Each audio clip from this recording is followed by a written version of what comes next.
to my channel. I'm Rachel Ratliff, aka Rachel the Realtor, and I would love to be your Florida Realtor. Today in this video, I'm going to be talking about the pros and cons of living in Central Florida. I've been in Florida just over 4 years now. I moved from Ohio. I moved about 5 months before COVID happened. So my experience of Florida is not quite what I thought it was going to be at first, but so far I have loved every minute of being here and I wouldn't move anywhere else. Paris. Buddy. Paris. So of course, I'm going to start with the pros of Florida, why you should move to Florida, why I love Florida. So number one being is it is the sunshine state for a reason. It is sunny most days of the year and you don't get any seasonal depression. I can't tell you how many winters I spent in Ohio just being bored with nothing to do and just being down all the time. So I love the sun. It definitely affects my mood. I am someone that is strongly affected by seasonal depression, and the sunshine just gives me joy. So I love that it's sunny almost every day of the year. Now during the summer we do go through a rainy season where we have a lot of rain, but it's not like an all-day gray day rain like I have in Ohio where it's just gray the whole day. It's a quick rain, might pour for 20 minutes and then that's it. Sometimes obviously we get some days where it rains all day, but that happens rarely. And it's just sunny and the sunshine makes me smile. So if you want to smile more, definitely move to Florida. If the sunshine makes you happy, this is the place to be. Also, being in Central Florida, you don't have to worry about hurricanes as much. So weather-wise, there's nothing really to worry about. Everywhere obviously has something to worry about. Weather is uncontrollable, but you don't have to worry about hurricanes as much as you would living right on the ocean or something like that. So it's a good place to be. Another pro about Central Florida is that there are endless job opportunities. This place is building up so much just in the 4 years I've been down here. So much is building up, so you can definitely find a job down here. The options are endless. When I moved down here, I actually had so many job opportunities that I couldn't figure out what I wanted to do with my life, and I've almost felt overwhelming because anything that I wanted to be, it was possible down here. And that's not saying that Florida pays the best on jobs. There are some jobs that we don't pay so well. I've not been a teacher, but I have heard from other teachers that Florida school districts are not that great and they don't pay teachers as well as some other states.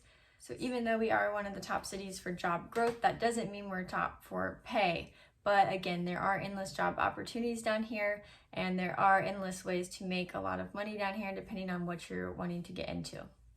And another benefit or pro that we have down here is that Florida has no state income tax, and our sales tax on stuff is only about 6.5% to 7.5% depending on where you live in Central Florida. And also another pro is probably something that you've been waiting for me to say, which are the theme parks. We have so much to do down here, not just theme parks, but we do have Disney, Universal, Legoland, SeaWorld, there's even like the fun spots and the Icon Park. There's so many things to do, and most of these theme parks do offer annual passes, so it's a lot more affordable if you live down here. Florida resident annual pass for Disney, they have multiple packages. I can't even think. I think the highest one with no blockout dates or anything right now is a little over $1,300. They do tend to go up every year. But if you think about how much a Disney trip would cost normally, that annual pass is pretty affordable because that is for the whole year and there's different packages. So there's other packages that's around like $600 that have some blockout dates and stuff like that. I haven't looked up the prices recently, so I don't want to talk too much about that because that's not what this video is about. But if you love going to theme parks, it definitely can be more affordable living down here than what it is when you're on vacation doing them. So that is one major benefit, to be able to go to Disney and Universal or any other theme park all the time if you get that pass. They even have tickets for Florida residents if you're not wanting to buy the pass yet. And there's also a lot of other places down here that offer a Florida resident discount. So we have, just off the top of my head, I can think of, we have outlet malls down here that are pretty nice, and some of the stores in the outlet malls offer like a 10 to 15% discount just for being a Florida resident on your purchase. On top of theme parks, there are endless other things to do. They are building up, again, like I said, so much stuff down here. So there's so many escape rooms, putt-putt, the slingshot and all the icon park places like that, that have the little slingshots and go-karts and all of that. There's Gatorland, which is something I'll probably never go to, but if you're into that, then honestly my biggest complaint living here right now is I feel like I don't have enough time to do all the fun stuff down here. So there's so much that I need to explore still, and I feel like that's a good complaint to have. So there's natural springs, and certain times of the year they'll get manatees there. So that is a big thing in Florida that I have not even been to yet, and I would love to go to it. So the nature down here is truly beautiful. There's so many nature places. And then along with all that, you also have the beaches. So if you're in Central Florida, there's going to be beaches on each side of you, depending where you're at, somewhere between 45 minutes maybe to maybe closer to 2 hours. Like I said, again, depending on where you're at. I have Cocoa Beach about an hour and 15, hour and a half on one side of me, and then Clearwater is about an hour and a half on the other side of me. So if I like to go to the beach, I usually go to a dog-friendly beach. We leave really early in the morning to make a whole day out of it, and then get back in the evening and just spend the day at the beach. So not many places you can live where you can just drive to the beach in one day and back. Now I could go on and on about pros of living in Florida, and maybe I'll make an more in-depth video down the road, but for now I'm gonna switch over to the cons of living in Florida. So one of the cons of living in Florida is that the prices of housing has skyrocketed just in the 4 years I've moved in here. So homes that we were looking at in the like high 200, low $300,000 price range are now closer to $500,000. Some of them are actually even more than that right now. And one of those reasons is because a lot of people did move down here when COVID happened, because we are one of the few states that remained open on most everything.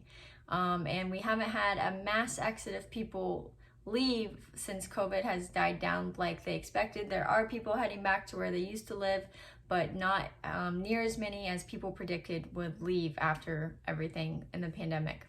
Another con of living in Florida is the traffic. So if you're from a place like New York or LA or something like that, you might be used to traffic. I was not used to this kind of traffic being from a small town in Ohio. Just depending on the time of day it is, you could be stuck in a sea of cars. So like the 5 o'clock work traffic, or even like the later traffic by World Drive leaving Disney when everybody's headed back from the parks. You just have to kind of learn to time it if you want to avoid that traffic as much as possible. And then another con is meeting people down here. It is definitely harder to meet people than it is to meet people in a small town like I was used to, especially if you're not in school anymore, where you're around people every day and it kind of just automatically happens.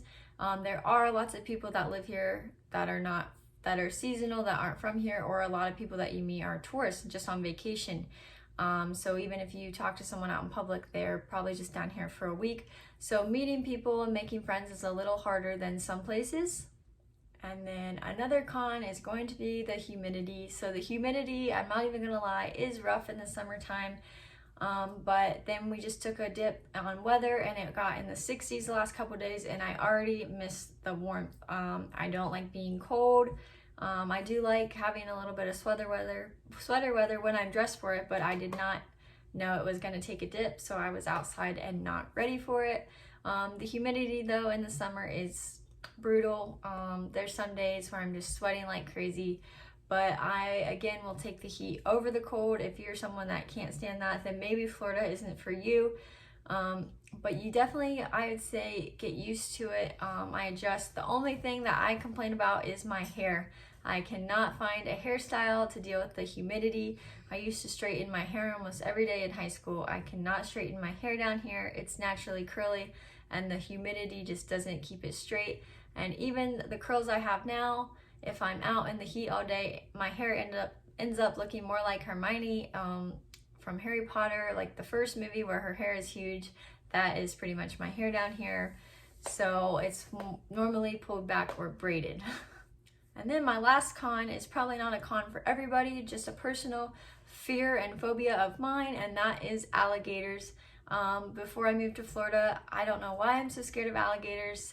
They are like real life dinosaurs, and I walked into my dad watching Jurassic Park when I was very, very little and saw this dinosaur come through an elevator and grab someone, and that has created a phobia, a trauma. It has traumatized me for life.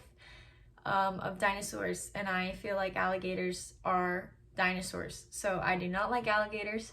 I had many dreams getting close to when I moved to Florida and Ohio, when I was still living and in the moving process, where I was on a boat surrounded by alligators and my boat just started sinking.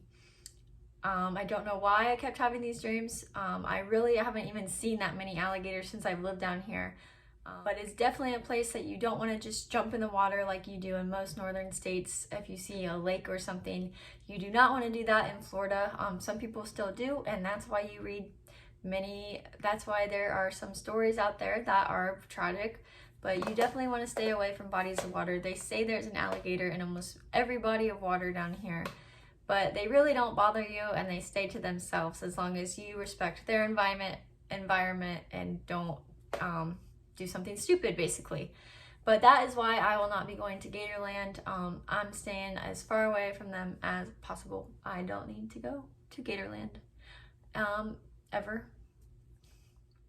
And like the pros, I could give you more cons about living in Florida, but those are some of the main ones I would say. Overall, I love Florida, and I know not everyone loves Florida, and that is okay, because if everyone wanted to live in the same place or loved the same place, well, that just wouldn't be good. But if you have any more questions about my personal experience living in Florida, I would be happy to answer them. Leave them in the comments below. If you are thinking about moving to Central Florida, I would love to be your realtor. My information is in the description below. Feel free to reach out to me. Or if you think Florida is not for you, but you'd still like to vacation here, I can also help you out finding your perfect rental property or whatever it may be. So I look forward to talking to you soon.